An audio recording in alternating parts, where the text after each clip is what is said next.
welcome to our channel. So this is GK. So இன்றைக்கி வந்து நம்ம இந்த வீடியோவில் எதை பற்றி பார்க்க போகிறோம் அப்படின்னு பார்த்திங்கன்னா BSc nursing, diploma nursing, GNM முடிச்சுட்டு அப்ராட் போகணும் அப்படின்ட்டு நிறைய பேருக்கு ட்ரீம்ஸ் இருக்கும். ஸோ நிறைய பேர் அதுக்கு ட்ரை பண்ணிட்டு இருப்பீங்க. ஆனால் என்னென்னா புதுசாக நம்ம தான் வந்து ஃபஸ்ட்டு ஃபேமிலிலேருந்து இந்த மாதிரி நர்சிங் முடிச்சுட்டு போகிறோம், இல்லை ஃபஸ்ட்டு நம்ம வந்து ட்ரை பண்ணுறோங்கிறப்போ அதில் என்னென்னலாம் ப்ராசஸ் இருக்குது, ஸோ அதை பற்றின ஒரு கிளாரிட்டி வந்து நமக்கு இல்லாமல் இருந்திருக்கலாம். ஸோ நம்ம வந்து இந்த வீடியோவில் எதை பற்றி பார்க்க போகிறோன்னா, ஸோ அப்ராட் போகிறதுக்கு என்னென்னலாம் ப்ராசஸ் இருக்குது, ஸோ அதுக்கு என்னென்னலாம் வந்து நம்ம என்னென்னலாம் பண்ணணும் அப்படிங்கிறத பற்றி நம்ம இந்த வீடியோவில் வந்து பார்க்க போகிறோம். ஸோ அதுக்கு முன்னாடி வீடியோக்குள்ளே போகிறதுக்கு முன்னாடி ஸோ எல்லாருக்குமே happy new year to all.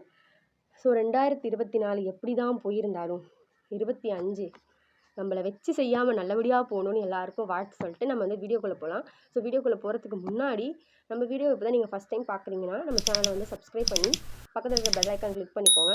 So அப்போ தான் நம்ம ரெகுலராக போகிற வீடியோஸ் வந்து உங்களுக்கு சேரும். ஸோ நம்ம வந்து இன்றைக்கி வீடியோவில் நம்ம என்ன பார்க்க போகிறோன்னா, ரொம்ப டீட்டெயில்டாக இல்லாமல் ஃபஸ்ட்டு சிம்பிளாக நான் வந்து என்ன கண்ட்ரிக்கு போகிறத பற்றி பேச போகிறேன்னு பார்த்தோம்னா, சவுதி போகிறோம் அப்படிங்கிறப்போ அதுக்கு என்னெல்லாம் ஸ்டெப்ஸ் இருக்குது, ஸோ அதுக்கு வந்து நம்ம என்னெல்லாம் பண்ணணும் அப்படிங்கிறத பற்றி தான் வந்து நம்ம இன்றைக்கி இந்த வீடியோவில் பார்க்க போகிறோம். ஃபஸ்ட்டு அதில் என்னென்ன ஸ்டெப்ஸ் இருக்குங்கிறத மட்டும் நம்ம இந்த வீடியோவில் பார்த்துட்டு அதை பற்றின ஃபர்தராக அதை பற்றின டீட்டெயில்ஸ் வேணுங்கிறத பற்றி நம்ம அடுத்தடுத்த வீடியோவில் நம்ம பார்க்கலாம். ஸோ ஃபஸ்ட்டு வந்து நம்ம சவுதிக்கு போகிறோங்கிறப்போ அதில் வந்து நம்ம எக்ஸாம்ஸ் கிளியர் பண்ணிவிட்டு போகிறது தான் நல்லது. நமக்கு வந்து 2 ஆப்ஷன்ஸ் இருக்குது. எக்ஸாம்ஸ் வந்து இங்கேயே கிளியர் பண்ணிவிட்டு எல்லாமே நம்ம இங்கேயே முடிச்சுட்டு நம்ம அங்கே போயிட்டு வேலைக்கு போகிறது. இன்னொரு மெத்தட் என்னென்னா, நம்ம விசாலாம் வந்து நம்ம அங்கே போயிட்டு அதுக்கப்புறம் எக்ஸாம்ஸ் கிளியர் பண்ணி ஐடி வாங்கி இந்த மாதிரி வேலை பார்க்குறது. ஓகேவா? ஸோ இப்போ நம்ம வந்து எக்ஸாம்ஸ் கிளியர் பண்ணிவிட்டு போகிறது தான் வந்து என்னை பொறுத்த வரைக்கும் சேஃப்னு நான் சொல்லுவேன்.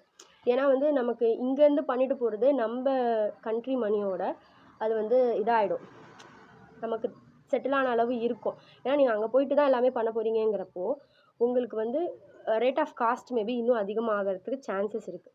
ஸோ அதனால் நீங்கள் எல்லாமே இங்கேருந்தே முடிச்சுட்டு போனால் ரொம்பவே சேஃப்னு நான் வந்து சொல்லுவேன். ஸோ இப்போ வந்து நம்ம எந்த கண்ட்ரிக்கு நம்ம வந்து ஒரு கண்ட்ரிக்கு போகிறத பொறுத்து எக்ஸாம்ஸ் மாறும். ஸோ அதை பற்றி நம்ம இன்னொரு வீடியோவில் சொல்லலாம். ஸோ இன்றைக்கி வந்து சவுதி எக்ஸாம், நம்ம வந்து சவுதி கண்ட்ரிக்கு போகிறோம் அப்படிங்கிறப்போ ஃபஸ்ட்டு விஷயம் நீங்கள் என்ன பண்ணணும்னா, எக்ஸாம்ஸ் வந்து கிளியர் பண்ணணும். சவுதிக்கு போகிறதுக்கு நம்ம கிளியர் பண்ண வேண்டிய எக்ஸாம் வந்து ப்ரோமெட்ரிக் பாஸ் பண்ணியிருக்கணும். அவங்க வந்து கேட்குறப்பவே வந்து ப்ரோமெட்ரிக் கிளியர்டு கேண்டிடேட்ஸ் அப்படின்னு வந்து கேட்பாங்க. ஓகேவா? இப்போது நீங்கள் ப்ரிப்பேர் பண்ண போகிறீங்க அப்படின்னா உங்களால் டேரெக்ட் கிளாஸஸ் அட்டன் பண்ண முடியாதுன்னா ஃபஸ்ட்டு ஸ்டெப் வந்து நீங்கள் ஆன்லைன் கிளாஸஸ் வந்து அட்டன் பண்ணலாம். ஓகேவா? ஆன்லைன் கிளாஸஸ் நீங்கள் அட்டன் பண்ணலாம். நிறைய கிளாஸ் எடுக்கிற ஏஜென்சிஸ், அகாடமிஸ் மாதிரி நம்ம ஊர்லேயே வந்து இருக்குது. ஸோ அது வந்து நல்ல ஒரு செக்யூர்டாக நம்ம வந்து ஃபீல் பண்ணுற மாதிரி ட்ரஸ்டபிளான ஒரு இடத்துல நீங்கள் வந்து கிளாஸஸ் அட்டன் பண்ணிக்கலாம். ஸோ அதுக்கு அடுத்த ப்ராசஸ் வந்து டேட்டா ஃப்ளோ.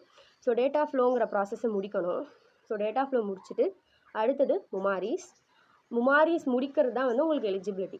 ஸோ முமாரிஸ் முடித்ததுக்கப்புறமா ப்ரோமெட்ரிக் எக்ஸாம் வந்து நீங்கள் அப்பியர் ஆவீங்க. நீங்கள் வந்து எக்ஸாம் ஸ்லாட் புக் பண்ணி எக்ஸாம் ப்ரோமெட்ரிக் புக் பண்ணதுக்கப்புறம் எக்ஸாம்ஸ் கிளியர் பண்ணணும்.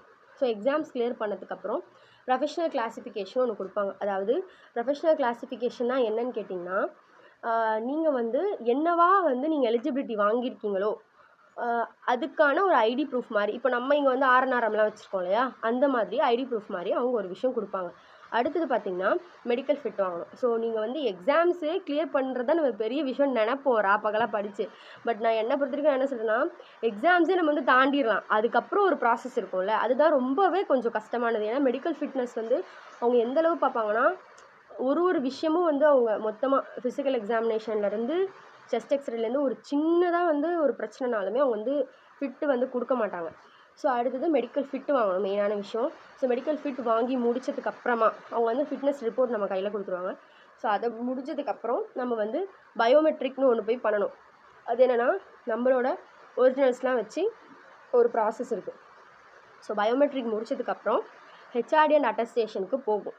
அதாவது பயோமெட்ரிக் முடிச்சதுக்கப்புறம் அதுலேருந்து ஒரு ஸ்லிப் மாதிரி கொடுப்பாங்க. ஸோ அதோடு சேர்த்து நம்மளோட சில ஒரிஜினல்ஸ் எல்லாம் அனுப்பி அட்டஸ்டேஷனுக்கு போகும். ஓகேவா? ஸோ அட்டஸ்டேஷன் போனதுக்கப்புறம் ஹெச்ஆர்டி அட்டஸ்டேஷன் முடிச்சதுக்கப்புறம் பயோமெட்ரி வந்ததுக்கப்புறமா வந்து எம்பசி போகும் நம்ம ஒரிஜினல்ஸ் எல்லாமே. ஓகேவா? ஹெச்ஆர்டி அட்டஸ்டேஷன் முடிஞ்சிடும். அதுக்கப்புறம் பயோமெட்ரிக் முடிச்சுட்டு அப்புறமா நம்ம பயோமெட்ரி முடிச்சு அந்த ஸ்லிப்போடு சேர்த்து ஸ்டாம்பிங் அனுப்புவோம். அது வந்து எம்பசி ஸ்டாம்பிங்க்கு போகும். ஸோ எம்பசி ஸ்டாம்பிங் வரைக்கும் தான் நம்மளோட விஷயம். ஸோ எம்பசி ஸ்டாம்பிங் முடிச்சதுக்கு அப்புறமா visa process. So visa process என்னன்னா, விசா வந்துட்டு நம்ம எந்த இடத்துக்கு வேலைக்கு போகிறோமோ அவங்க வந்து அனுப்பணும். ஸோ விசா வந்து வரும். ஸோ அங்கேருந்து விசா வந்ததுக்கப்புறமா இமிக்ரேஷன் ப்ராசஸ்னு ஒன்று இருக்குது. ஸோ இமிக்ரேஷன் ப்ராசஸில் வந்து என்னென்ன இருக்குங்கிறத நான் உங்களுக்கு டீட்டெயிலாக சொல்கிறேன். ஸோ இமிக்ரேஷன் வந்து நம்ம முடிக்கணும். ஸோ இமிக்ரேஷன் முடிச்சதுக்கப்புறம் டிக்கெட். ஸோ இவ்வளோ ப்ராசஸையும் நீங்கள் முடிச்சதுக்கப்புறம் தான் நீங்கள் டிக்கெட் போட்டு அந்த இடத்துக்கு நம்ம வேலைக்கு போக முடியும். ஸோ இதுக்கப்புறம் அங்கே போயிட்டு நம்ம அதுக்கப்புறம் அப்படியே வேலை பார்த்துக்க வேண்டியது தான். ஸோ அதாவது இவ்வளோ ப்ராசஸ் வந்து இருக்குது.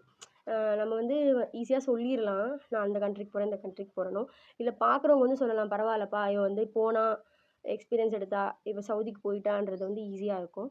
ஸோ நீங்கள் வந்து கன்ஃபார்ம் போகிறீங்க அப்படின்னா, ஸோ என்னை பொறுத்த வரைக்கும் நான் வந்து என்ன சொல்லுவேன்னா, எக்ஸ்பீரியன்ஸ் மினிமம் ஒரு 2 இயர்ஸ் வரைக்கும் எடுத்துட்டு, அதுக்கப்புறம் என்ன கண்ட்ரிக்கு போகணும், அந்த 2 இயர்ஸ் நீங்கள் எக்ஸ்பீரியன்ஸ் எடுக்கிற டைம் இருக்கு இல்லையா?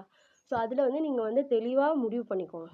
ஸோ என்னெல்லாம் பண்ணுறோம், என்னெல்லாம் பண்ணணும் அப்படிங்கிறத வந்து முடிவு பண்ணிவிட்டு, ஸோ நீங்கள் அடுத்தது ஃபர்தராக நீங்கள் வந்து என்ன கண்ட்ரிக்கு போகணுமோ எக்ஸாம்ஸ் கிளியர் பண்ணிவிட்டு நல்லபடியாக போய் வேலை பார்க்கலாம். ஸோ இவ்வளோ ப்ராசஸ் இருக்குது. ஸோ இதை பற்றி நான் வந்து ஒரு ஸ்டெப்ஸை பற்றியும் நான் நெக்ஸ்ட் வீடியோஸில் வந்து நான் சொல்கிறேன். ஸோ என்னென்ன இருக்குது, அதில் என்னென்னலாம் சொல்கிறாங்க அப்படிங்கிறத பற்றி.